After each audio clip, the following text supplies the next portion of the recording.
ಮಾತಾಡಿದ್ರೆ ನಿನ್ನ ಹಲ್ಲುರಿಸ್ಬಿಟ್ಟೇನು? ಯಾಕೋ ಸೋಮು ಇಷ್ಟೊಂದು ಹೃದಯ ಹೀನನಾಗಿ ಮಾತನಾಡುತ್ತಿರು? ಆದದ್ದಾದರೂ ಏನಪ್ಪ ಹೇಳು. ಮತ್ತೊಂದ್ಸಲ ಅದನ್ನೇ ಹೇಳ್ಬೇಕಾ?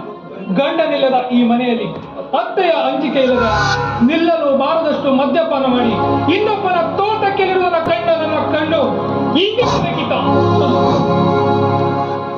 ಶಾರದಾ, ಈ ಮನೆಯಲ್ಲಿ ಏನು ನಡೆದಿದೆಯಮ್ಮ? ಹೇಳು. ಅಣ್ಣ, ಪ್ರತ್ಯಕ್ಷ ನೋಡಿದ್ರು ಅದನ್ನ ಪ್ರಮಾಣಿಸಿ ನೋಡ್ಬೇಕು ಅಂತ ಹೇಳ್ತಾರಣ್ಣ. ಅದೇ ರೀತಿ ಕೊಂಚಿತ ತಾಳ್ಮೆನಾದ್ರೂ ಬೇಡವಾ ಅಣ್ಣ?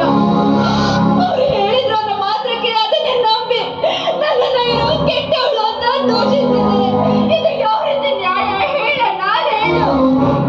ಆ ಪರಶಿವನ ಮಾತು ಒಂದು ವೇಳೆ ಸುಳ್ಳಾಗಬಹುದು, ಆದರೆ ನನ್ನ ಒಡ ಹುಟ್ಟಿದ ತಂಗಿಯ ಮಾತು ಎಂದಿಗೂ ಸುಳ್ಳಾಗಲು ಸಾಧ್ಯವಿಲ್ಲ ಸೋಮು, ಸಾಧ್ಯವಿಲ್ಲ.